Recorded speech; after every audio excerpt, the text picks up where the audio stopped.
So it was, we are truly blessed to have had Holly in our congregation and to have been associated with the Coors family. And with no further ado, I'd introduce you to Joe Coors. Is this a scripture that I'm supposed to read from? Father John read it out for you?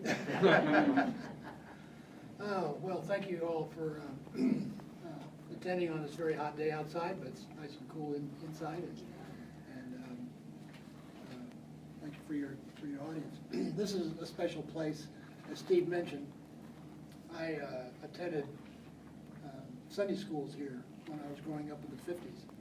And it's right next door, so this whole block and this whole neighborhood has a lot of special memories, and my mother carried on that tradition, helping with the expansion here, and loved every minute she had in this endeavor.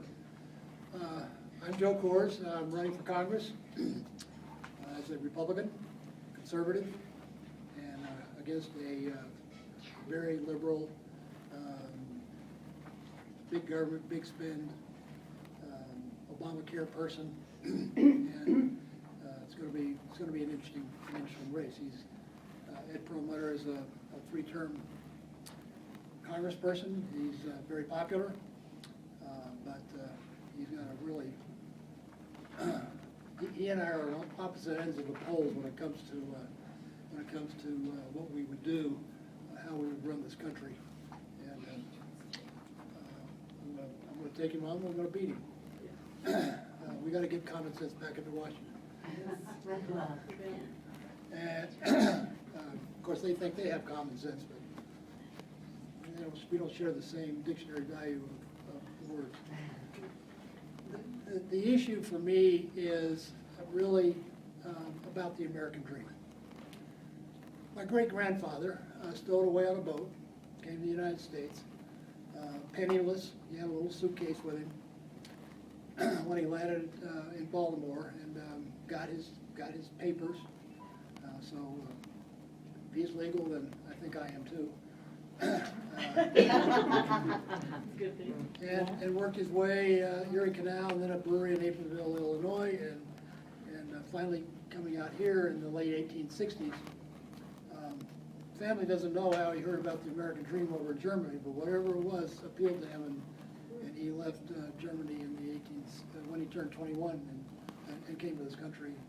The rest is history. The Coors Brewing Company here in Golden. It's the largest single brewery in the United States. But I've been the family, and I'm the oldest of the fourth generation of Coors family members. The family has really grown and prospered because of the American dream. Each of us have had one of the businesses that my great-grandfather started to work on, and in my case it was Coors Porcelain Company, then Coors Ceramics Company, now Coors Tech.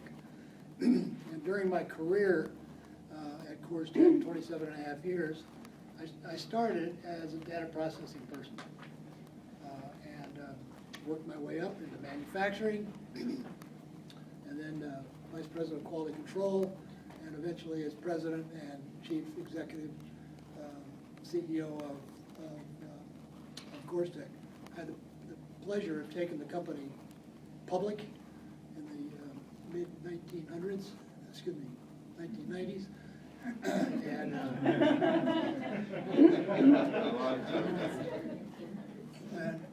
And then my brother John, who's running it now, after I retired, has taken it private. So it's a company that's fully private and in the family, within the family. It's a big company. It's probably $750 million worth of annual sales. You don't hear about ceramics very often, unless you're talking about silverware, plates and tables and bathtubs and stuff like that. But we make thousands of different products for thousands of different customers, most of which are custom made. And I say during my growth in the company, I got to work with all kinds of people, all walks of life, and I know what it's like to get people around a table and arrive at a consensus for how things should be done. And it's been a really wonderful learning experience for me. So this is going to be a tough race, but it's you know, do we want more big government, which isn't working? You know, for those of you in business or have a business sense, the debt of this country now exceeds our gross domestic product, and that can't continue very much longer. Something's going to happen. There will be a day of reckoning unless we stop the spending, the wasteful spending that's going on in Washington. We got the lowest level of new small business startups in the United States, 40-year low. When I go around doing some of my block walking or visiting with entrepreneurs, I'm hearing the uncertainty about the taxes, what's going to happen to the tax situation. We have the highest corporate tax rate in the world, free world, and that certainly stifles entrepreneurialism.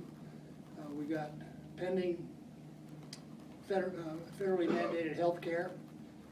That'll probably be decided one way or the other here in the next few days. We have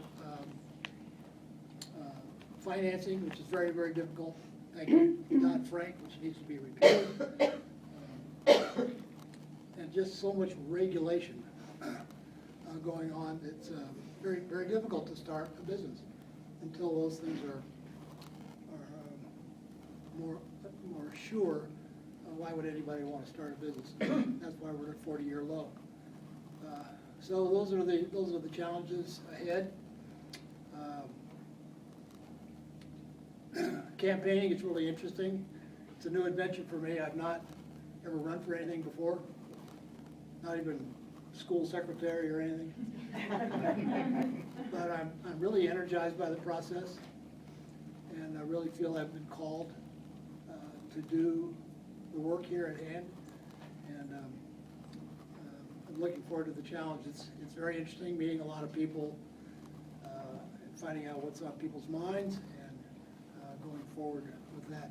This country is so strong because of the entrepreneurial spirit in a free enterprise environment, and that's being taken away from us by big government and over-regulation. We need to put a stop to that. I think the Congress, the Republican House of Representatives is off to a good start, but the frustration I'm sure that you all see is, well, they're not doing anything. But I can tell you that good things that are happening in the House of Representatives get stymied in the Senate because Harry Reid won't bring any of the votes to the floor, and we got to get him out of the picture. I think we have a really good chance of taking over the Senate. 51 or 52 senators, Republican senators, coming up. That's a good chance there. And I think we have a really good chance of making the current president just a one-term president. Yeah. Yay.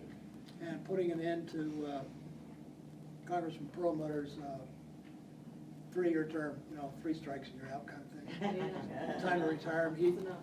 He has no private sector job experience. In fact, only 1 out of 5 people in Congress have any private sector job experience.